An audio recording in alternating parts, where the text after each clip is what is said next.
Usul Usul a décidé d'assumer pleinement et enfin son pseudo.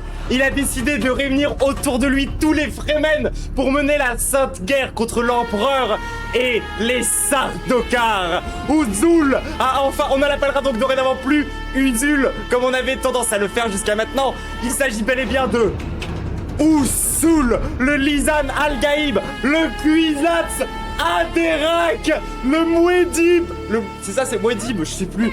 Usul, Usul, contre les Sardaukar avec nous, bien sûr, pour protéger la République impériale. Qu'est-ce qui s'est passé avec Usul ces derniers temps, tout le monde, avec Usul? Qu'est-ce qui se passe? Vous l'avez peut-être vu passer, mais c'est la big shitstorm de ce côté-là. Et on va en parler, bien sûr. Je vous ai déjà dit que j'avais vu les extraits de ce qui s'était passé, pour le coup, dimanche. Mais j'ai attendu jusqu'à aujourd'hui parce que j'avais un peu la flemme d'en parler dimanche. Mais du coup, on va parler un peu de ça. Non, il n'a pas refait une sextape, sinon j'aurais pas fait mon intro là-dessus. J'aurais fait mon intro sur complètement autre chose. Genre, par exemple... attends. Genre, si jamais ça avait été à nouveau une sextape, j'aurais juste commencé sur ça, tu vois. Usul aurait enfin recommencé à faire... Encore une fois, comment ça refait? Mais vous saviez pas qu'Usul avait fait une sextape? Les gens, il y a un lore. Hein. De toute façon, faudra qu'on fasse l'iceberg. Faudra qu'on fasse l'iceberg un jour, genre... Parce qu'on avait déjà fait une carte Pokédex, mais je pense que c'était pas assez travaillé. Je pense qu'on peut faire quelque chose d'un peu mieux. Vous avez pas les datas?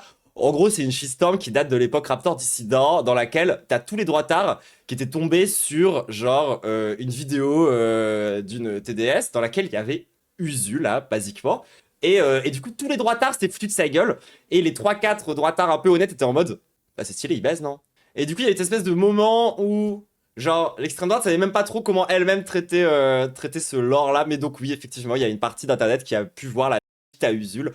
C'est des choses qui arrivent, écoutez, dans la carrière d'un influenceur, ça arrive. C'est des choses qui, tout simplement, se produisent, j'ai envie de dire. Mais non, aujourd'hui, on va parler d'encore une autre shitstorm. Une autre shitstorm qui est la shitstorm plus récente de Usul, au sujet de l'armée et du service militaire. Alors, quand même, histoire de contextualiser un petit peu, peut-être qu'il y en a ici qui voient pas bien qui c'est Usul ou qui captent pas bien l'importance qu'il a eu. Usul, premier influenceur de gauche en France quand même, faites un effort. C'est un peu le senpai de la gauche d'internet. Hein. Voilà, on va pas se mentir. Je sais ça. Et Usul, c'est un peu c'est un peu ouais, c'est un peu le grand frère de plein de gens comme moi, tu vois. Enfin, moi je me souviens d'une époque où le game politique sur YouTube c'était vraiment gaze, sa mère. Et le seul truc qu'on avait à se mettre sous la dent c'était les vidéos d'Usul et c'était trop bien. Genre, et du coup, oui, moi je l'ai déjà beaucoup dit, Usul ou Soul, c'est un peu lui qui a commencé à faire ma formation politique, y compris ma formation autour du marxisme. C'est littéralement lui qui m'a expliqué dans dans une de ses vidéos, c'était quoi la plus-value. Ce qui est quand même un peu important, je trouve, en termes de formation politique. Et donc, oui, Usul a travaillé ensuite pour Mediapart, puis pour Blast, c'est devenu un petit peu un espèce de journaliste. Et ça, c'est peut-être un peu des problèmes. Et en fait, là où ce petit reminder est important pour moi à préciser, c'est que Usul, sur un truc sur lequel, justement, il ne lâchait pas, et où il était assez solide, c'était sur l'antifascisme. Genre, je me souviens de Usul, complètement ivre, certes, mais en train d'attaquer... merde, je sais plus comment il s'appelle, là, le mec qui lit des livres. Bégodeau, en train d'attaquer Bégodeau parce que Bégodeau n'aurait pas été capable de reconnaître des fachos à une conférence, je sais pas quoi. Enfin, Usul, tu vois, genre, c'est vraiment censé être ce mec qui a un peu une finesse d'analyse, au moins sur les questions d'antifascisme. Usul, c'est ce mec qui gueulait déjà que la France est en train de devenir un pays fasciste il y a avant un peu, bah, pas avant tout le monde, parce qu'il y avait plein d'autres gens à gauche qui disaient ça, mais qui le disaient fort quand même, et qui étaient solides sur ces choses-là. Mais qu'est-ce qui s'est passé? Que s'est-il passé chez notre Usul national? Eh ben, regardons ça tous ensemble. Parce que bon... On en parlera. Putain, déjà, on est sur le plateau de Backseat. Vous trouvez pas que on a un peu trop lâché Backseat ces derniers temps? Est-ce qu'il faudrait pas qu'on d'en remettre une couche sur cette émission. Je veux dire, genre vraiment, c'est une catastrophe. Enfin, voilà, la seule. Enfin, j'aime bien quand il y a Léa, j'aime bien quand il y a Usul et tout de temps en temps, mais ça fait déjà des mois que j'ai arrêté de regarder. Et je trouve qu'on a pas assez hate sur Jean Massier et sur Backseat ces derniers temps. Et je trouve que ça manque un peu. Parce que c'était quand même une émission dans laquelle, genre, il y a plein d'agris qui sont dites absolument H24. Et c'est bien de pouvoir en parler. Mais alors d'habitude, c'est pas trop Usul qui dit les dingueries. D'habitude, c'est plutôt genre un invité qui vient t'expliquer que, en fait, est un projet décolonial. Ou un mec qui vient vous expliquer qu'on peut être sioniste pro-palestinien.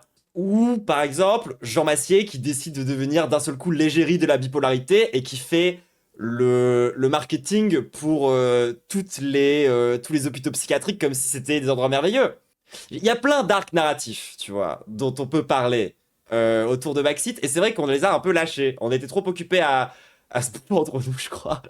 Et du coup, bah écoutez, peut-être il est temps d'en remettre un peu de couche. En tout cas, voilà, on est sur le plateau de Backseat, c'est parti.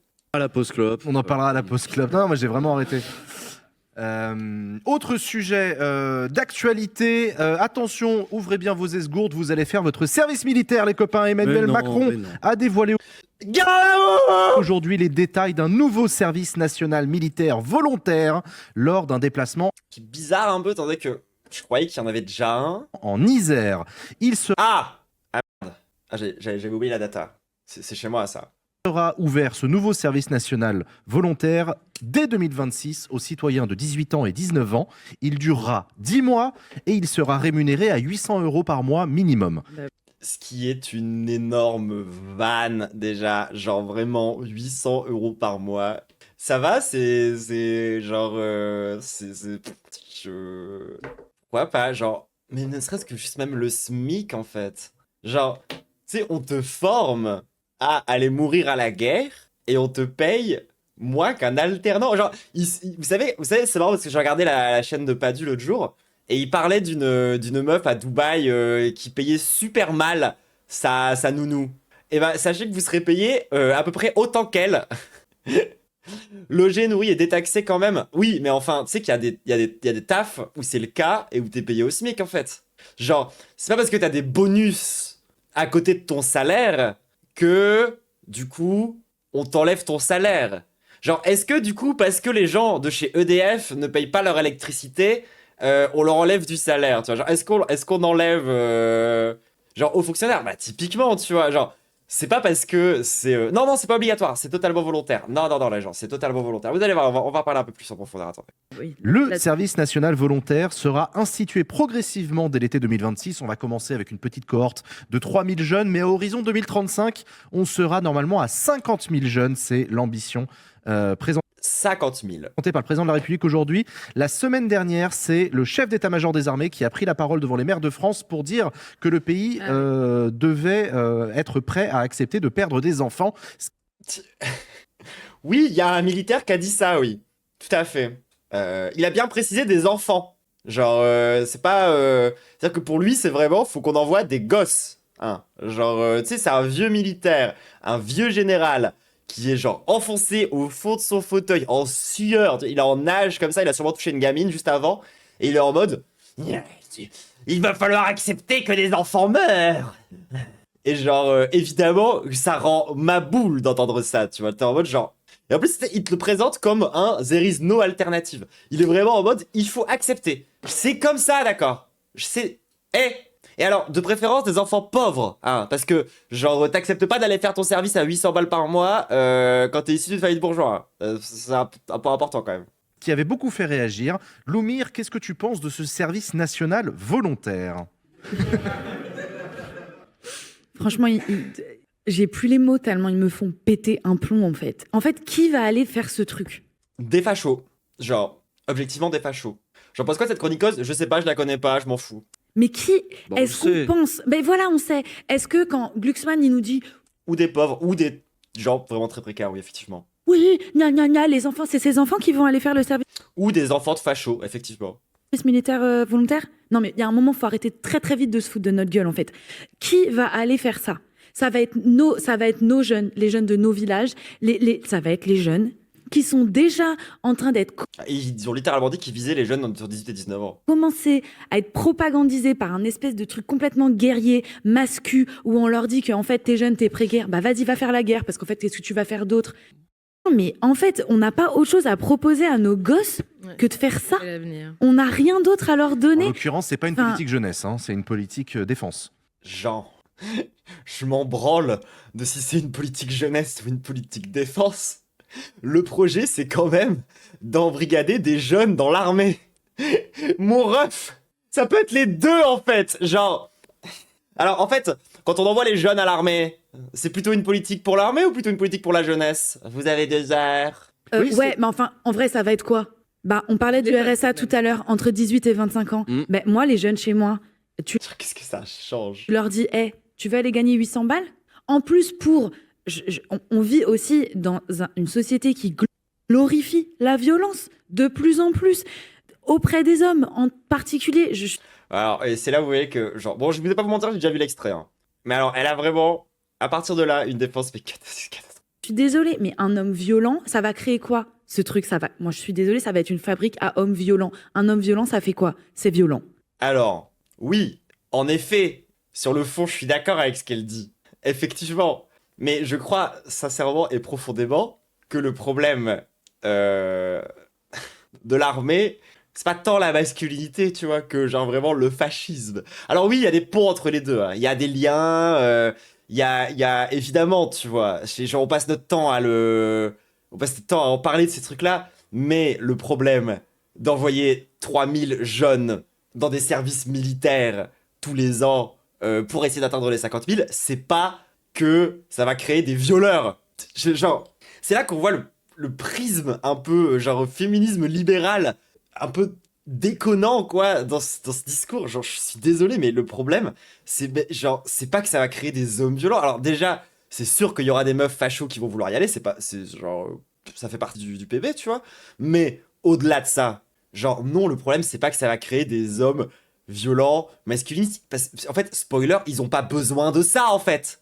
Genre, par exemple, tu vois, moi j'ai fait une école d'ingénieur. Et bah, en termes de faire des hommes violents, c'est pas mal non plus. Et même des trucs où on s'y attend pas forcément, genre, je sais pas moi, les études d'histoire. Enfin, je veux dire, je comprends ce qu'elle veut dire. J'ai pas envie de trop lui tomber dessus, surtout qu'Usul va être encore plus désastreux juste après. Mais je trouve que de juste dire, le problème, c'est la masculinité et c'est les mascus, alors que, de toute évidence, le problème, c'est la fascisation rampante de notre pays et la mort de la démocratie et la militarisation. Genre évidemment que le problème, c'est que tu vas envoyer 3000 petits fachos. Alors, admettons que ce soit pas que des fachos, que c'est des précaires et tout le reste. Qu'il y ait une moitié de fachos. Admettons qu'on envoie déjà 1500 fachos apprendre à se servir d'armes. Dans quel univers c'est rassurant? Non, mais pardon, mais c'est violent avec sa femme, c'est violent avec ses enfants, c'est violent avec soi-même. Parce qu'on oublie parfois de parler de ça. Mais moi, j'ai grandi dans une culture populaire où la masculinité est la masculinité hégémonique, violente, est la norme parce qu'elle est le seul modèle de masculinité disponible pour les jeunes hommes avec lesquels j'ai grandi. Tout le monde n'est pas là-dedans, mais le courage et l'énergie que ça demande de ne pas adhérer à cette masculinité qui pousse à se mettre en danger constamment, à mettre en danger celles et ceux qu'on aime en permanence. En fait, c'est eux qui vont être les victimes de ce truc. Et au même moment où on dit on est en train de couper des ronds au cerveau. Genre, en fait, le problème, désolé, mais c'est que ça concerne pas tous les mecs de la même façon, en fait. Genre, tu peux pas juste te dire le problème, c'est la masculinité. Et le problème, c'est qu'en fait, dans la masculinité, c'est autodestructeur. Et c'est pour ça que les jeunes vont à l'armée. Genre, je suis désolé, mais c'est hyper idéaliste comme façon de voir les choses. Genre, c'est genre au bout d'un moment. Enfin, moi, après, ce qu'elle dit a un fond de vérité, tu vois. Genre, les mecs vont à l'armée aussi parce que derrière, il y a un truc de prouveur viriliste, masculin et tout. Tu peux faire une analyse un peu de la psychologie. Genre de pourquoi est-ce que ces mecs-là se machin à l'armée et tout, etc. Mais je trouve que c'est pas très intéressant. Genre par rapport à là, dont on parle, à savoir un putain de service militaire parce que, soi-disant, on nous fait sonner les cloches de la guerre. Genre, partir sur le discours basique féministe, les hommes sont trop méchants. Service civique, alors que le service civique, ça accompagne des jeunes. Il y en a Ah non, mais attends, là, elle va pas vendre le service civique, là, quand même. Elle va pas mettre en opposition au modèle du service militaire le modèle du service civique. Accompagnement social, il y a un accompagnement de jeunes à prendre soin des autres. Ça soutient des assos. C'est surtout de l'exploitation, hein, Maros. Hein, pour le coup, service civique, genre, c'est surtout un très bon moyen de des jeunes pas payés pour qu'ils travaillent gratuitement dans des associations qui sont censées faire le travail de l'État et qui ne le font pas. Plus, sans même parler de tous les services civiques qui sont juste des trucs, désolé, hein, mais de white savior. Tous les services civiques où c'est à base de... Alors en fait, moi pour mon service civique, je suis allé dans un pays étranger pour aller construire un puits. Et en fait, c'était hyper enrichissant parce que vous voyez là-bas, en fait, enfin, ils ont rien, mais ils ont tout en fait. Genre, En fait, le service civique, c'est pas... Enfin, genre, déjà, le seul problème avec l'armée, c'est que, genre, ils vont nous balancer des drapeaux en mode oui, il faut défendre la France, la Russie, etc. Aujourd'hui, l'armée française, c'est surtout une dimension coloniale. Hein. C'est-à-dire que ça sert surtout à aller dans des pays étrangers faire de l'ingérence française, hein, concrètement. Et il y a certains services civiques où c'est un peu ça aussi, en fait. Hein, genre, désolé, hein. Et non, par contre, on va aller mettre des ronds pour qu'ils apprennent à servir de FAMAS. C'est ça le projet, en fait. Vous savez que, je vous jure que c'est vrai, cette nuit, genre, j'ai réfléchi à tout ça pendant la nuit, et du coup, j'ai rêvé que j'apprenais à me servir d'un FAMAS pour de vrai. Genre, je sais pas, j'ai eu un rêve où, genre, on m'apprenait à mettre la crosse contre mon épaule et tout, genre... En fait, Oui, je sais qu'on a plus de FAMAS. notre projet de société, c'est ça. Plusieurs sondages réalisés ces derniers mois montrent que près des 3/4 des Français sont favorables au retour d'un service national, même volontaire. Waouh, c'est tellement surprenant que dans un pays dans lequel toutes les chaînes d'information en continu sont dans la paume de la main de l'extrême droite, qui à la base est un parti qui s'est construit sur la guerre d'Algérie, soit pour un service militaire obligatoire. Oui, non, puis pareil, les sondages. Genre vraiment, est-ce que c'est encore un sondage Opinionway, c'est ça? Vous savez, là, les Opinionway, c'est ceux qui ont toujours raison, à part quand il y a une étude sociologique qui vient dire qu'ils ont tort, ou à part quand ils font des prédictions sur, genre, les probabilités électorales et qu'ils ont tort. En fait, quand est-ce qu'ils ont raison, juste les sondages? Genre, il va peut-être falloir se sortir de la tête que les sondages, c'est ni de la science, ni de l'information, d'accord? Genre, vraiment... Ça, c'est comme l'uniforme à l'école. Ça... Après, tu me diras, Jean-Mathieu, je pense que ça l'arrange bien, les sondages. Je pense que lui, quand il voit Jean-Luc Mélenchon, qui est genre à 23% face à Jordan Bardella, il arrive à y croire, tu vois. Mais je pense que c'est peut-être parce que c'est un peu pratique pour lui. C'est toujours très populaire, vu la pyramide des âges de notre pays. Oui, c'est ça. Moi, je vais nuancer peut-être. Oui, après, surtout sur les services militaires, c'est intéressant de voir qui demande le retour du service militaire. Genre, est-ce qu'on pourrait pas faire un sondage auprès des gens qui sont potentiellement concernés? Je propose ça comme ça, tu vois. Genre, parce que quand t'as que des vieux qui de toute façon ne vont jamais le faire, qui ont leurs enfants qui sont suffisamment vieux pour qu'ils ne le fassent pas, est-ce qu'on a vraiment envie de les écouter? Tu vois. Est-ce qu'on est tous sur un pied d'égalité face à cette question? Usul. Ce qui vient d'être dit. Ouh, Soul! Le Kwisatz Haderach qui a des... Oh, c'est pas grand monde, c'est 3000 jeunes la première année. Bah non, c'est juste 3000 petits faf qui vont aller s'organiser en milice. C'est pas grand-chose. Objectif 10 000 sur 5 ans, je crois. Donc c'est pas grand monde, c'est volontaire. Quand tu disais qui va y aller, c'est aussi ce qu'on a vu sur le SNU et le volontariat, c'est qu'on a aussi des enfants de familles qui aiment l'ordre. On va dire ça comme ça. C'est-à-dire que Ouais, c'est pas bah tous les super, enfants on va de leur famille. apprendre à se servir. Donc là, il est en train de nous dire qu'il est au courant que c'est des petits fachos qui vont aller là-bas. Genre, il le sait.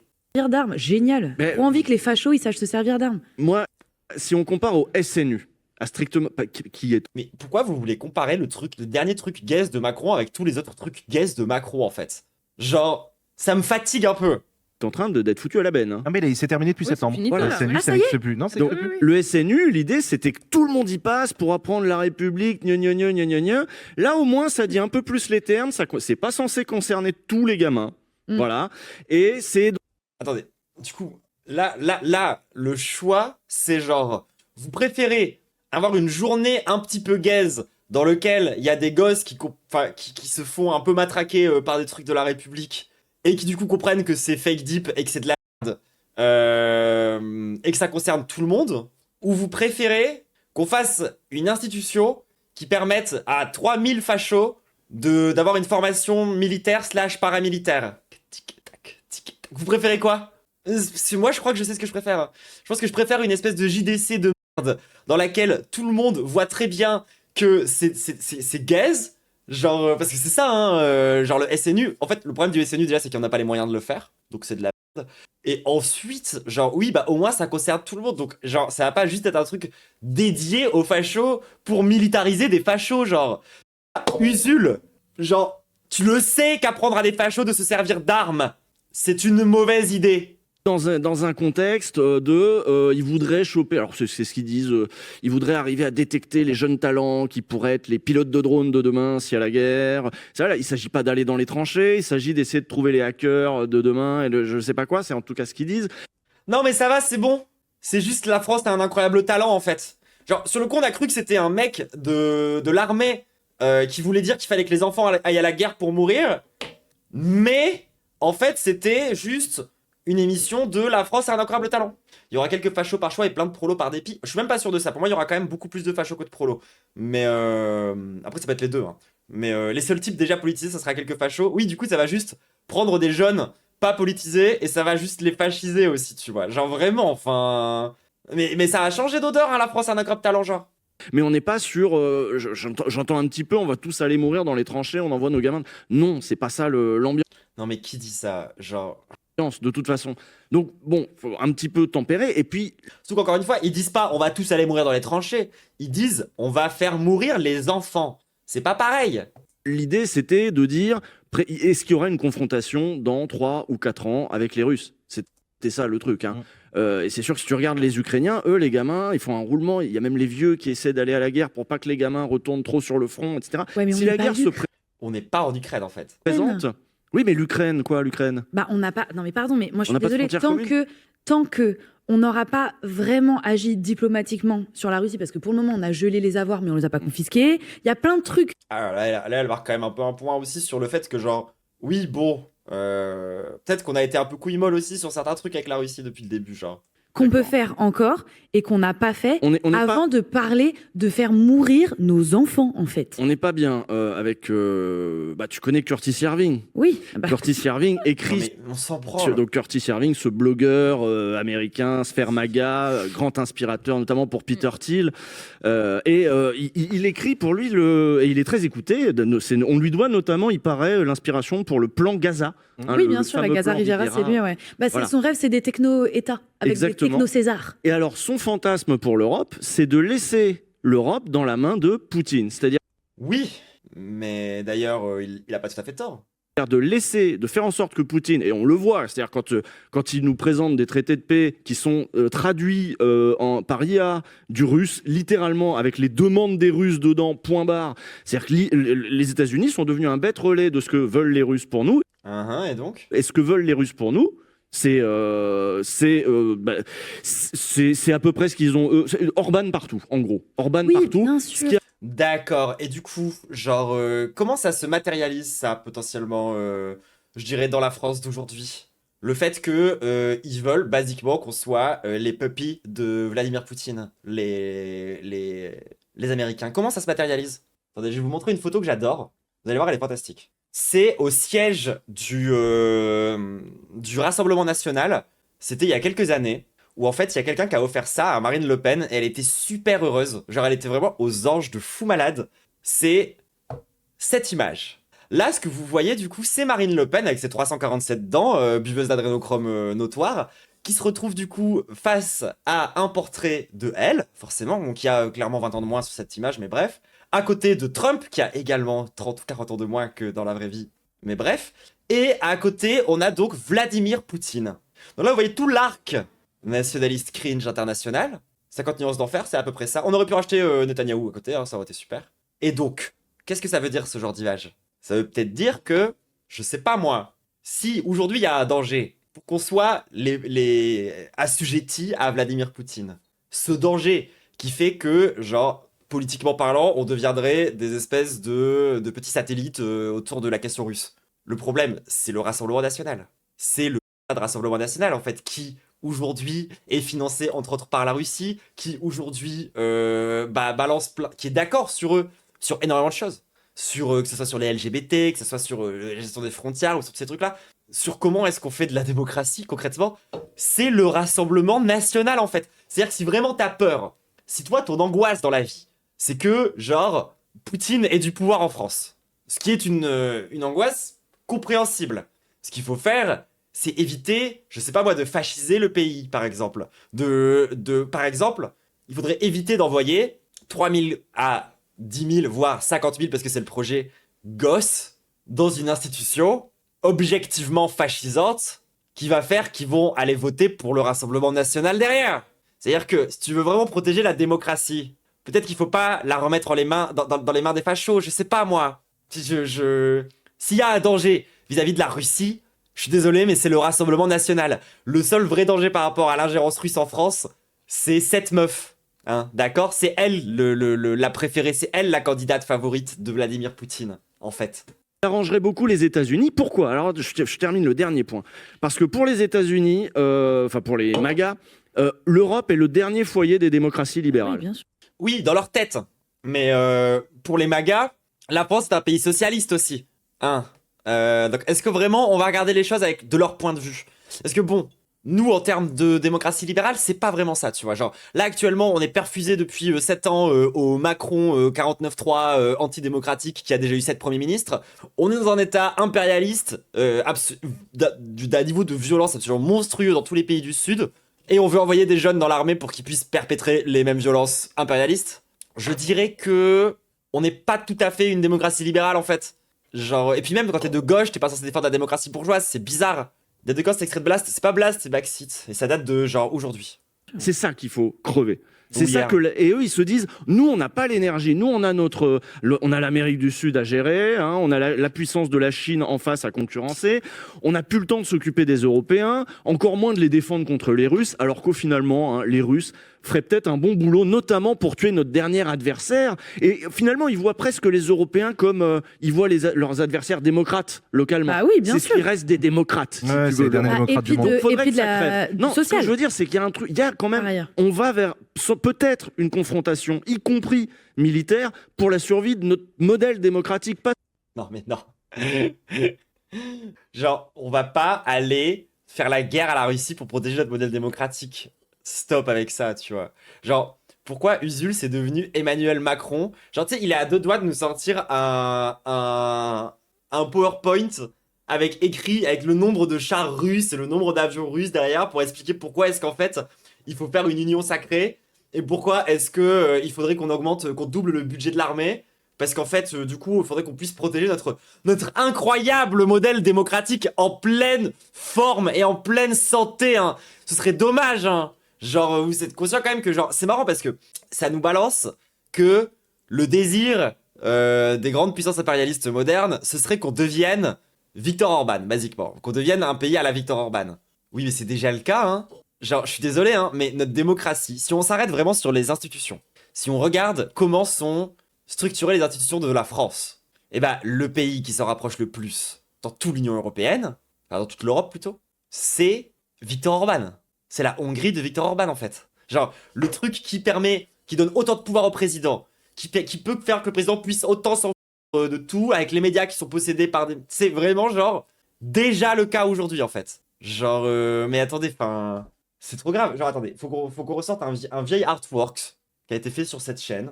Parce que ça devient trop grave. Au début, c'est une blague et c'est en train de devenir une prophétie. Attendez, j'arrive.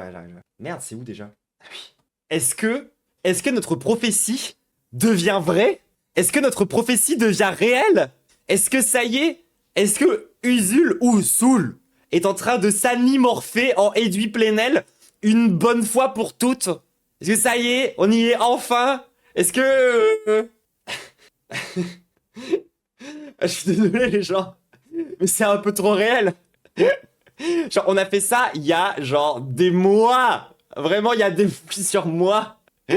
seulement pour la sauvegarde de l'Ukraine et de je sais pas quoi. Et que ça, faudrait aussi peut-être... Je veux pas faire le Glucksmann de service. Trop tard. Et alors là, je crois qu'il est en train de se rendre compte qu'il a dit une connerie, tu vois. Là, c'est le moment où Usul, il a quand même l'intelligence, je pense, politique, de capter que genre, oui, Usul, tu viens d'être le Glucksmann de service. C'est ça qui se passe quand tu traînes avec tous tes journalistes gays comme ça, genre tu deviens Glucksmann. Attends, j'avoue... Mais je vous jure, réfléchissez à ça. C'est vraiment tendu. Moi, je suis d'accord avec toi. Je sais pas très bien quoi en penser de ce service national. Parce qu'en vrai, ça ouvre quand même des débats intéressants. je trouve. Genre, on peut en parler véritablement de genre la force armée en France, c'est ça. Il y a plein de trucs, tu vois, genre qu'on peut dire. Parce que moi, je me suis pas. Enfin, le pacifisme, la doctrine pacifiste, c'est pas une doctrine ou juste genre. C'est pas une doctrine non violente à la Gandhi, hein. Genre, tu peux défendre le pacifisme sans être complètement délu et dire qu'il faut qu'on n'ait pas d'armée et qu'on puisse pas se défendre. Genre, faut pas être débile, genre, au bout d'un moment, tu vois. Par contre, tu peux quand même essayer de, genre, regarder les choses en face par rapport au niveau de fascisation de l'armée aujourd'hui et de capter que c'est ça peut-être le vrai problème. Entre autres. Parce que certes, genre, si jamais, comment dire, l'armée c'est quand même un corps, on va dire, relativement obéissant, même si bon, hein, enfin, genre, désolé, hein, mais genre, Sainte-Soline, c'était l'armée, hein, déjà, c'était les gendarmes, hein. Donc, peut-être qu'en fait, qu'il faut regarder en face, c'est pas tant est-ce que il faut qu'on ait aucune armée ou quoi ça. Si, bah, évidemment, les gens, faut qu'on puisse avoir ça, j'ai dit ça. Le problème, c'est qu'aujourd'hui, l'armée, elle sert à faire quoi? Elle sert à faire de l'ingérence internationale post-coloniale. Ça sert à faire de la répression aussi en France, sur des gauchistes. Et surtout, c'est un appareil de fascisation. Donc, déjà, il faut peut-être se pencher sur ces trois problèmes-là avant de se dire il faut impérativement qu'on envoie un maximum de jeunes dans l'armée. Genre, je vous rappelle quand même qu'on a eu, il y a de ça genre 2 ou 3 ans, un appel de la part d'ex-généraux de l'armée qui appelaient à faire la guerre civile, qui étaient en train de dire il faut qu'on aille se faire sans même parler du népotisme aussi dans l'armée. Parce qu'il y a vraiment un aspect où genre l'armée, il y a vraiment un côté où genre tu te comment dire c'est de père en fils, hein. Enfin c'est pas pour dire mais genre c'est des familles, c'est des gens qui tiennent ce sujet-là.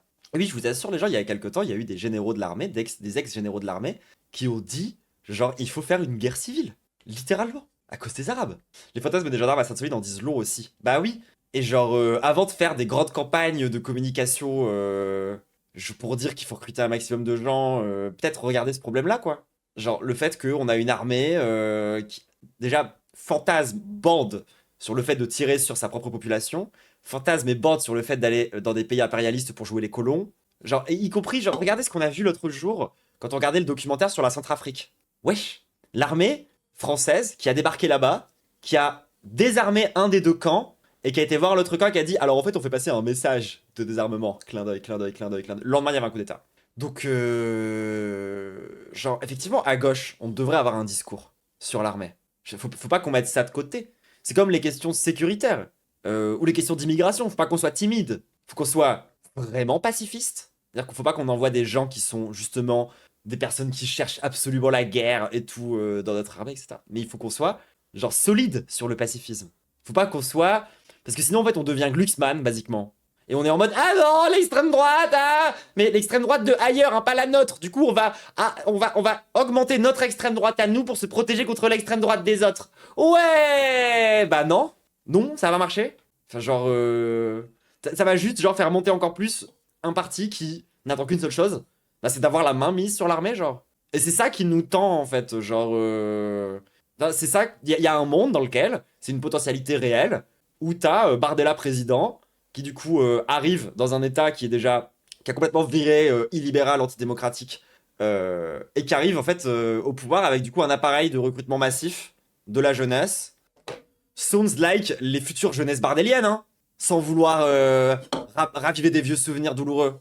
Volontaire, je me dis qu'il a le mérite effectivement d'être militaire, 100% militaire, comme l'a dit Emmanuel Macron. Fini ces espèces d'atermoiements du SNU, on sait jamais exactement ce que c'est en fonction de qui on parle. Ça, c'était pour fliquer la jeunesse, point barre. C'était un truc de flicage de la jeunesse, ça me gonfle. Mais surtout, c'était débile, ça servait à rien, et c'était pas dangereux. Je suis pas fondamentalement choqué que... Genre, je suis désolé, mais tu prends des gamins, tu les matraques pendant 2 semaines avec ce genre de conneries, à la fin, ils ressortent pas plus républicains. Hein. C'est pas l'inverse qui va se produire, genre. Enfin, moi, je suis désolé, mais la JDC... ça m'a juste gauchisé. Hein. Quand t'arrives dans une espèce de vieille caserne de gendarmes et que tu vois des vieux gars ventripotents qui sont trop bizarres et qui bandent soit des vieilles armes, soit le drapeau français. Enfin, moi, au final, j'ai juste lu des mangas sous ma table et puis je suis passé à autre chose, tu vois. Nos armées recrutent. et qu'elles aient des dispositifs de découverte C'est fumer des J à la pause en se moquant, non, mais oui, exactement. de leur métier, service militaire adapté. Parce qu'au moins, quand t'as un truc qui est. Genre, j'ai pas envie non plus de défendre le SN, de toute façon, c'est annulé, c'est de la merde. Mais à minima, tu vois, genre, vu que tout le monde était concerné, t'avais aussi tous les gens qui voulaient pas être là, tous les gens qui s'en battent les couilles, tous les gens qui sont déjà politisés aussi et qui peuvent expliquer, regardez, c'est ça la merde dont je vous parle. Je sais pas, genre, ça me paraît pas être une bonne chose. Hein. En vrai, pour moi, le SNU, ça dégage. Hein. Mais c'est pas pire, genre, parce que soi-disant, ça dit pas les mots, ça sert à fliquer les jeunes. Écoutez, des systèmes pour fliquer les jeunes, il y en a déjà une mégatonne. Genre, ça s'appelle l'école. Service militaire volontaire, recrutement assez classique, machin. Ça me choque pas dans l'absolu. On est dans une phase Évidemment, ça te choque pas, Jean Mastier. d'augmentation des moyens. Puis pareil, c'est encore une fois, désolé, mais c'est plein de gens qui sont tous ensemble, qui sont pas concernés du tout, qui s'en battent les couilles en fait. Genre, ils vont pas y aller, hein. Ils ont pas de gosses. Vraiment, enfin, Il y a un peu ce truc de oui, bon, pourquoi pas. En plus de ça, regardez, ils vous ont mis une croquette, ils vont vous payer 800 balles, histoire d'être vraiment sûr qu'on est que les plus prolos ou les plus fachos. Parce que je suis désolé, mais quand t'as un service militaire de con comme ça qui est payé 800 balles, qui a destination des jeunes de 18 à 19 ans, c'est moi que le SMIC. Genre, si t'y vas, il y a que deux options. Soit t'es tellement précaire que 800 balles tu les prends, soit t'es tellement facho que ça te dérange pas d'être sous-payé. De nos armées en acquisition de matériel, mais aussi en recrutement. Donc le fait qu'on se projette à horizon 2035 avec 50 000 jeunes par an qui seront formés dans ce truc, je suis pas spontanément extrêmement choqué, quoi. Ouais, mais moi, je Oui, enfin bon, Jean-Mathieu, je suis quasiment sûr que tu lui parles de l'uniforme à l'école, il sera pas choqué non plus. Hein. Donc bon. Pardon, mais encore une fois, on a des lunettes toutes et tous différentes, mais Siménette va besoin de chercher un taf, donc oui. Ben non, mais évidemment. Puis pareil, tu regardes comment est-ce que l'État il est organisé. Je vous rappelle que le chômage de masse qu'on a en France, c'est pas un fait neutre et objectif du marché qui a décidé que ce serait comme ça. Le chômage en France, il est organisé. C'est-à-dire qu'il y a un objectif de la part des entreprises d'avoir une tension pour avoir un emploi, pour que du coup on soit tous en concurrence les uns avec les autres pour vendre notre force de travail. Ce qui fait que du coup, bah, on se retrouve en fait directement mis en. Enfin, ça veut dire que genre t'es prêt à tout, tu vois, et genre les tafs sont rares et faut se battre, en particulier chez les jeunes. Parce que plus t'es jeune, moins t'as de formation, plus ton CV il est faible, moins t'as de chances d'être pris. Donc tu peux vite te retrouver dans un enfer quand t'es en tout début de vie, genre de vie active, à juste ne pas pouvoir en fait trouver de taf, ou genre ne pas avoir les bonnes formations, ou être genre dans la merde, parce qu'en fait ça a été organisé comme ça. Genre, l'État fait en sorte qu'il y ait un certain nombre de chômeurs qui soient tout le temps disponibles pour que quand tu vires quelqu'un déjà, il y ait tout de suite quelqu'un qui débarque. Et pour que la personne qui débarque, tu puisses la payer pas trop, parce que de toute façon, il faut qu'elle accepte de pas se faire payer trop, parce que si elle en demande trop, de toute façon, tu vas prendre quelqu'un d'autre qui, lui, sera d'accord avec le fait de pas trop être payé. Et du coup, ça crée de la concurrence entre les travailleurs. Déjà, ça empêche aussi l'organisation sociale et l'organisation collective, bien sûr, ça c'est la base. Mais aussi, du coup, ça fait que, bah, si jamais, à un moment donné, on veut faire la guerre, bah, ça tombe bien. On a déjà plein de gens qui font rien. Hein? Trop pratique. Qu'est-ce qui... Ah, bah, bonne idée, ça va les occuper. Ça dure combien de temps? 9-10 mois? Oh bah super! Ça leur fera un petit avantage. C'est bien, non? Qu'est-ce qu'ils auraient à y perdre? je reviens des US qui ont la plus grosse culture et industrie Oh, la chance, elle peut aller aux US, contrairement aux personnes trans. militaire, 4 fois plus que la Chine. Enfin, genre, on est dans un...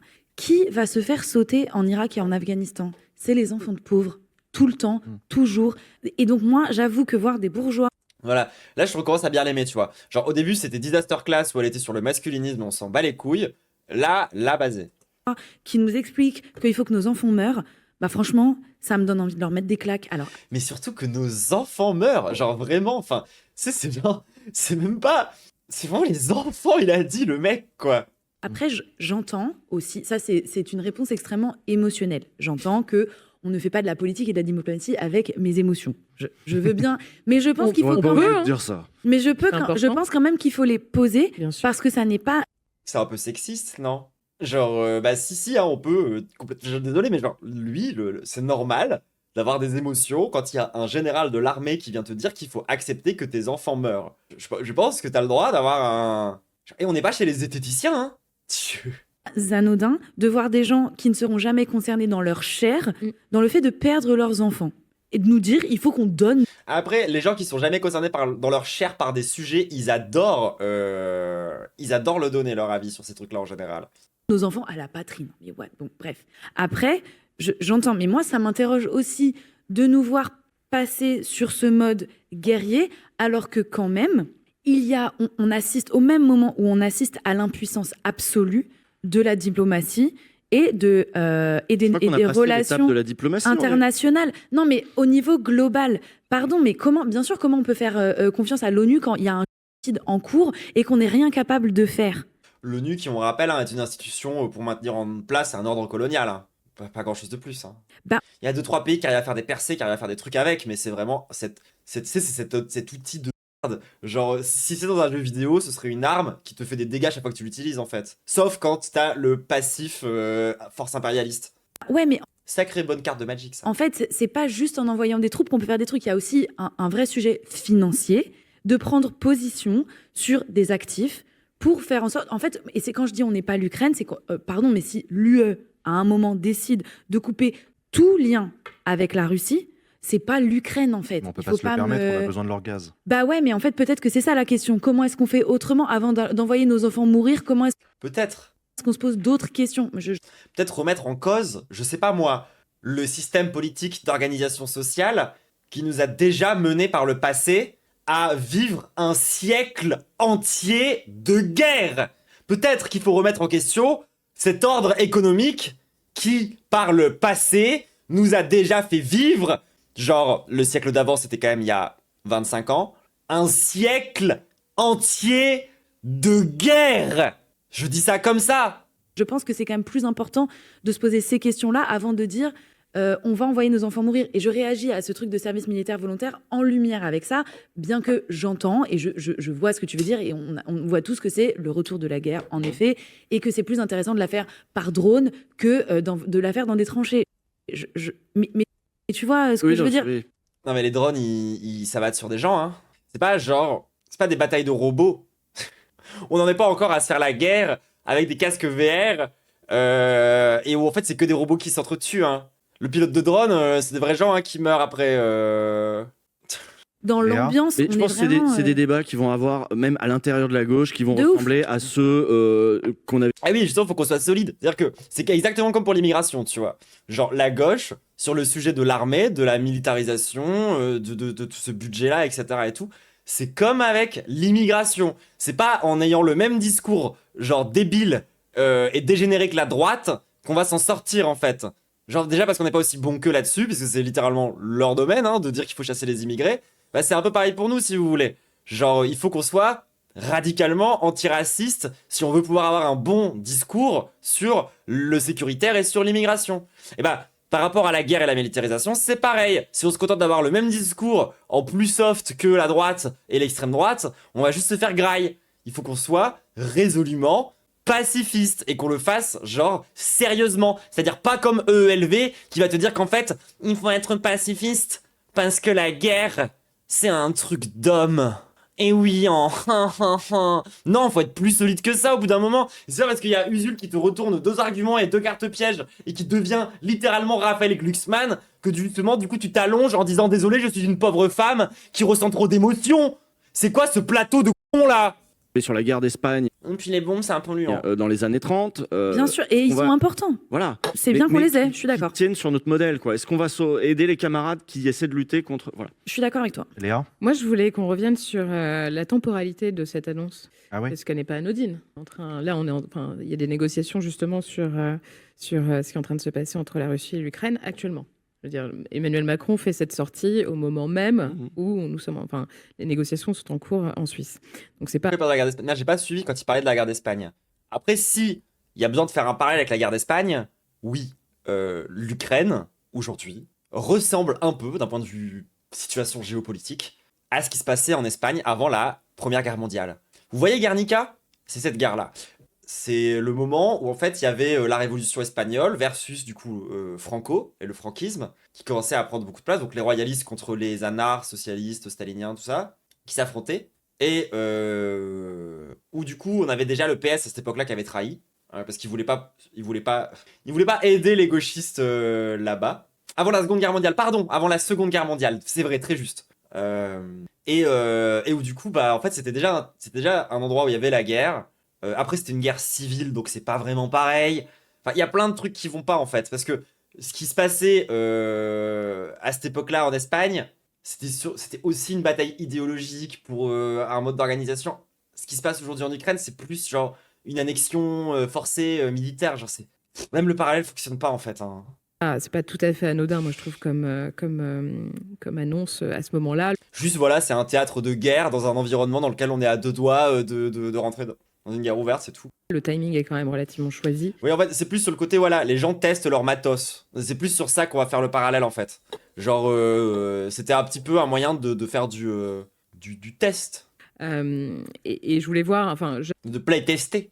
j'avais envie de Playtester la guerre. juste de parler un peu du coup politique aussi, hein, parce que la question de l'appel au drapeau, c'est un truc. Et alors, j'avais mis un extrait de côté, et je pense que du coup, on va parler maintenant. En fait, moi, sur la dérive bizarre, là, de Usul, j'aimerais quand même qu'on en parle un peu, quoi, parce que mais ça me fait vraiment chier. Genre, déjà qu'ils ne voient pas la dimension fascisante, la dimension ça va créer des milices fascistes partout en France, qui voient pas déjà ce danger-là, tu vois. Bizarre, admettons. Mais qu'en plus, derrière, ils nous sortent la soupe de Raphaël Glucksmann pour défendre le service militaire de Macron, ça me fait chier, genre. Je suis déçu. Je l'aime bien, Usul. C'est pas le plus grand gauchiste, c'est pas le mec avec lequel je suis le plus en accord avec tous ces trucs-là, tu vois. Genre, Usul de la CIA, peut-être pas. Mais, par contre, Usul qui se planifie, ouais, ça reste un peu vrai, hein, je suis désolé, genre, on y est un peu, enfin, ça devient un peu trop réel, c'était vraiment une blague à la base. Et du coup, je voudrais remettre ça en perspective avec, parce qu'en fait, on pourrait avoir le bon soupçon et se dire, c'est juste un dérapage. Genre, ça arrive, il a juste mal parlé à ce moment-là. Est-ce que ça dit quelque chose? Plus que ça, pour moi, un peu. Parce que je me souviens que on a regardé un épisode de Rhinocéros il y a pas si longtemps que ça, il y a 2-3 semaines, dans lequel la conclusion m'avait déjà un peu fait tilter. Et maintenant qu'il a dit ça, je peux pas m'empêcher de faire un lien entre les deux. Vous voyez ce que je veux dire? Attendez, ça va venir. C'est son épisode sur la France éternelle, très bon épisode de Rhinocéros, by the way, les extraits étaient très bien. Mais la fin, la conclusion m'avait un peu... Écoutez ça. Groupe Bolloré, par exemple. Éternelle, elle sait qu'elle aura un certain nombre de médias pour la soutenir. Le groupe Bolloré, par exemple, doit être démantelé. Ça devrait être une priorité pour nos députés et pas seulement pour ceux de la gauche. Ces gens-là ne sont pas uniquement des ennemis de la gauche, ce sont Et pas seulement ceux de la gauche. Moi, c'est ça que je retiens. des adversaires du régime. Il serait temps que tout le monde en tire les conclusions qui s'imposent. À dimanche, dans 2 semaines.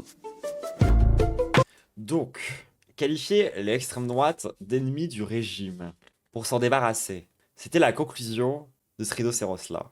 Parce qu'il faudrait convaincre aussi les députés de droite, nanani nanana. Le problème, c'est que c'est faux. C'est que l'extrême droite, c'est pas un ennemi du régime. L'extrême droite, elle s'est formée grâce à quel événement historique majeur dans la France récente? L'extrême droite moderne, je veux dire, le Rassemblement national. Sur la guerre d'Algérie. Les colons français, qui sont partout à l'étranger, qui bénéficient de la protection de l'État pour protéger leurs intérêts à travers l'armée, c'est aussi la France, de la République française.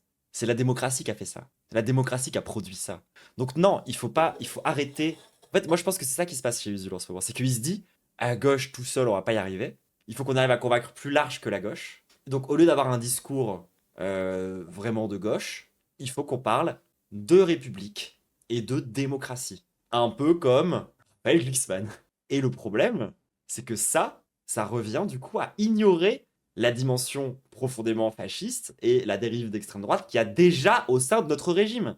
Que non, l'extrême droite n'est pas un ennemi du régime, c'est pas un ennemi de la démocratie bourgeoise française. Ça en est le produit.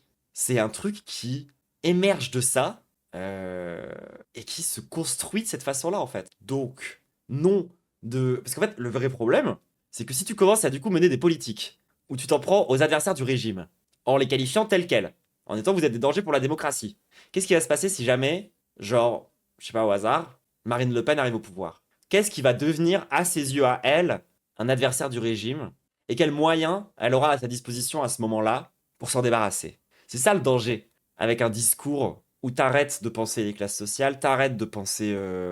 et tu passes dans un pur truc défensif, où tu veux mettre du coup la République et la démocratie sur un piédestal, et de dire que c'est ce truc-là qu'il faut protéger. Non, c'est pas ça qu'il faut protéger.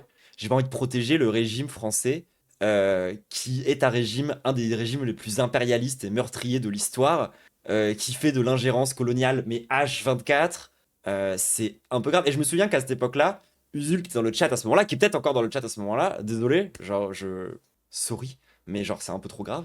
Il m'avait dit, genre, oui, mais regarde, l'URSS, c'était les républiques soviétiques. Oui, enfin bon, alors déjà, je suis pas Stal à ce point. Genre, je suis pas à ce point stalinienne pour que ça fonctionne sur moi, ce genre d'argument. Et ensuite, oui, bon, république, ça veut rien dire. Ça veut littéralement rien dire. Enfin, genre, Napoléon était l'empereur de la République. C'est pas incompatible, faites les deux. Hein.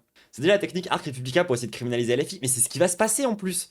C'est-à-dire que si tu commences à avoir ce discours d'ennemi du régime, d'ennemi de la démocratie, mais dans un univers bollorifié, fascisé, désolé, mais l'ennemi du régime, ça va être le communisme. Comme depuis super longtemps. Parce qu'en plus, le discours comme quoi le communisme, c'est une menace pour la démocratie, ça vous rappelle rien. La guerre froide, c'était il y a vraiment pas si longtemps. Hein. Genre, vraiment, hein. Nos parents, ils ont connu ça. Hein. Genre, évidemment que si jamais tu commences à avoir un discours autour de la démocratie, de la République et qu'il faut la défendre, ça va pas donner un résultat de gauche. Hein. Et ça va pas non plus donner autre chose que la guerre, au passage. Enfin... L'URSS est tombé en 1990 pour info, il y a 35 ans. Bah ouais, genre... je sais pas. Moi, ça m'inquiète. Ça m'inquiète de voir le premier influenceur de gauche en France qui finit par abandonner la lutte des classes, basiquement, pour devenir juste un mec qui défend la démocratie et la République, peu importe ce qu'elle est, qui parle de défendre notre modèle démocratique. Sérieusement, notre modèle démocratique. Vraiment, là, en France, maintenant, stop, en fait. C'est un peu classique quand un dirigeant sent qu'il est en train de perdre un peu d'influence et aussi, voilà, il a envie d'être fédérateur, de créer l'unité autour de ce projet. Je pense qu'il y a un peu de ça. Et puis d'ailleurs, après, voilà, Usul, moi, je pense que maintenant qu'il y a tous les gens qui lui ont chié dessus, il y a un monde où il se rattrape. Hein. Genre, il avait déjà dit des grosses conneries. Vous vous rappelez son épisode où il disait que Ruffin, c'était l'avenir de la gauche? Bon, bah, Usul a toujours eu quelques faiblesses comme ça, tu vois. Mais là, c'est chaud quand même. Hein. Qu'il fallait quelque chose qui, moi, m'a quand même un peu choqué, refaire le lien entre armée et nation. Bon, voilà, je m'interroge aussi sur les termes qui ont été employés. Faut pas oublier qu'on l'a abandonné, ce service militaire, donc, alors certes, dans un contexte suspendu. un peu... Oui, c'est vrai, suspendu, mais bon, néanmoins suspendu en 97, certes dans un contexte un peu différent, hein, ça c'est sûr, mais il y avait des raisons pour lesquelles il a été suspendu, notamment le fait qu'il y avait une volonté de professionnaliser les armées, particulièrement. Et donc en disant on va arrêter ce service militaire, ça va permettre justement de davantage professionnaliser les armées. Parce qu'il se rendait compte que finalement ça marchait assez mal. Hein. Il n'arrivait pas forcément à recruter davantage, etc. Et que ça coûtait en plus. Et que ça coûtait en D'où plus. les dividendes de la paix, quoi. On a fait des économies avec ça. Moi, ce que j'ai revu aussi, ce que j'ai vu beaucoup aussi dans le débat public, qui me semblait intéressant Et on est en train de faire marche arrière et il voit pas le problème.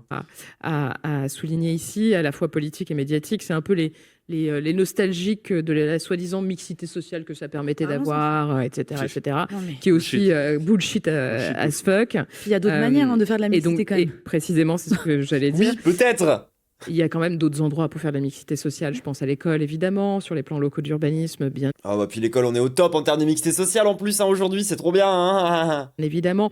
Pourquoi pas l'Assemblée nationale, quand on sait qu'il y a à peine 6% de classes populaires qui sont représentées sur les bancs de l'Assemblée nationale. Enfin voilà, il y a d'autres lieux pour faire de la mixité sociale. Et je pense que le service militaire, peu importe. Moi, c'est vraiment l'argument central à chaque fois que moi je dis que j'y suis pas forcément favorable. On me dit oui, mais quand même, t'imagines un fils d'ouvrier qui va côtoyer un fils de bourgeois. Oui, bah écoute, ce serait bien que ce soit comme ça dans la vie tous les jours et pas forcément pendant 10 mois en treillis Pas bien, Léa. à chanter la Marseillaise sous le drapeau et à jouer avec des kalachnikovs, effectivement, ou d'autres trucs un peu plus performants. Je suis pas très forte en armes. Mais voilà, la question se pose. Il n'y a plus de femmes. Et voilà, on passe à la Russie, du coup, il y a une transition. Il n'y a pas de transition. Bon, bah voilà. C'est le moment de conclure, hein. Écoutez, est-ce que tous les trotskistes sont voués à devenir Edu Plenel? Vraie question. Si vous ne savez pas, Usul, à la base, c'est un trotskiste. Vous savez, c'est ces gauchistes qui sont anti-staliniens et qui ont une façon de faire de la politique qui est assez gaze, à savoir l'entrisme. Donc, en fait, essayer d'investir les organes politiques et les institutions. Et ensuite, du coup, bon, en fait, le problème, c'est qu'ils deviennent juste des membres de cette institution à la fin. Est-ce que, du coup, dans 5 ans, on va avoir le droit à Usul sioniste, quoi? Ou comment ça va se passer, genre? L'entrisme, c'est plus très actuel pour les trots. Bah écoute, Usul, c'est un trotskiste qui a fini par bosser pour Mediapart. Si ça, c'est pas du big trotskisme, si c'est pas du big entrisme, genre, si, hein, au bout d'un moment, On a son avis sur la solution des États, je sais pas. Après, Usul, il est un peu gaze en international, hein, en règle générale. Ce qui est un peu un PB, je trouve, pour un gauchiste. Mais bref. Alors, on est quand même censé être issu d'un mouvement qui s'appelle l'International. Bah écoutez, je suis un peu deg. J'ai pas envie que notre Usul devienne juste un mec qui défend la démocratie et la République, quoi, comme un Américain. Enfin, une take sur Benoît Hamon. Pourquoi j'aurais besoin d'avoir une take sur Benoît Hamon? C'est qui ce mec? Et tu veux pas une take sur Ségolène Royal? Non, bah écoutez, on va voir du coup. Est-ce que Usul va vraiment devenir Ouzoul? Ce sera la question pour les prochaines semaines. Écoutez, bah, on va continuer à regarder les rhinocéros. C'est souvent des bons extraits quand même. Puis, y a pas de souci, mais bon, en tout cas, on va voir ce que ça. À mon avis, il y a aucun monde dans lequel Usul reste juste silencieux face à la shitstorm. Peut-être qu'on aura d'autres data. Je sais pas s'il en a déjà parlé aujourd'hui. Je peux aller checker vite fait sur son Twitter. Mais ça m'étonnerait. Ouh, Zoul. Kwisatz Haderach. Bah non, hein. Non, mais de toute façon, Twitter, il fait que repartager des trucs maintenant, il poste. Ouais. Bah écoutez, on va conclure, hein. On va finir là-dessus. On verra si on a d'autres takes à dire. Par contre, c'est marrant parce que, du coup, moi, ça va me permettre aussi d'ouvrir un grand arc sur le pacifisme. Quand on est marxiste, comment ça marche? Qu'est-ce que c'est? Genre, comment est-ce qu'on fait face? C'est quoi les arguments? Comment est-ce qu'on pense le monde? Le non-alignement? Tous ces trucs-là. On a un documentaire à regarder sur ça. C'est le mouvement des non-alignés. Ouais, d'accord, je crois, un truc comme ça. Donc on va regarder ça. Et on va commencer à parler un petit peu de la guerre. Et on va devoir en parler avec un vrai angle de gauche. Parce que, au bout d'un moment, c'est actuel. C'est ça l'actualité, tout le monde. Donc on va partir sur un grand arc autour des questions d'altermondialisme. On va partir... oui, d'accord, merci. On va partir sur un arc autour de ces questions-là. Il faut qu'on en parle. Il faut qu'on soit aussi un peu moins d'élus débiles, les gauchistes, sur la question militaire. Comprendre que dans certains pays, la question de l'armée, la question de faire la guerre, c'est pas pareil qu'en France. Toutes les armées ne sont pas fascistes. C'est plus compliqué que ça. On avait déjà regardé la question du Burkina Faso tous ensemble il y a pas longtemps et c'était super intéressant. Donc... on va en parler, y a pas de problème tout le monde, genre ça va être un arc dans la chaîne qui arrive du coup dans les prochains. Donc n'hésitez pas évidemment à vous abonner si vous êtes sur YouTube et que vous regardez ça, meilleur like, commentaire, tous ces trucs là, n'hésitez pas à lâcher ton meilleur, dont sur Tipeee aussi bien sûr. Nous on va parler un peu de ça et ça fait partie des gros sujets que j'ai envie de porter en ce moment. Il y en a deux gros, voilà, je tease pour la suite. Premier sujet du coup, on va parler de pacifisme, d'altermondialisme, vraiment de gauche, de comment est-ce qu'on pense le monde et comment est-ce qu'on a pensé le monde à une époque de guerre quand on était vraiment à gauche, internationaliste et pacifiste. Et ensuite, on va aussi parler un petit peu de la question identitaire, de est-ce que la gauche est un mouvement identitaire? Est-ce que ce qu'on défend, c'est une identité? Est-ce que moi, je lutte pour que l'identité trans soit reconnue? Non, ce n'est pas le cas. Moi, je ne parle pas d'identité. C'est un point qui est fondamental dans ma pensée, y compris dans ma pensée avec le genre. Et du coup, on va en parler un peu en profondeur parce que je pense que si on reste bloqué sur des questions identitaires, au final, on finit par avoir une pensée qui est quasi purement idéaliste, bizarre, culturelle, cringe, et on finit par complètement oublier c'est quoi les difficultés concrètes qu'on peut traverser à travers, par exemple, la communauté queer ou la communauté noire ou ainsi de suite, etc., etc., etc., etc. Non, trans, ce n'est pas une identité, noire non plus. Voilà, c'est des trucs dont on va parler sur cette chaîne dans les prochaines semaines. C'est des sujets que je veux vraiment porter parce que je trouve que c'est deux sujets beaucoup trop d'actualité et beaucoup trop importants. Donc voilà les prochains jours. Je vais essayer de cook un peu des sujets autour de ça, tout le monde. Ce qui va moi aussi me permettre de potentiellement préparer des vidéos YouTube natives pour YouTube, ce que j'ai quand même vraiment l'intention de finir par faire. Donc voilà, tout le monde, le programme pour la suite. Kiss YouTube, n'hésite pas, je t'ai déjà dit les trucs. Allez, kiss.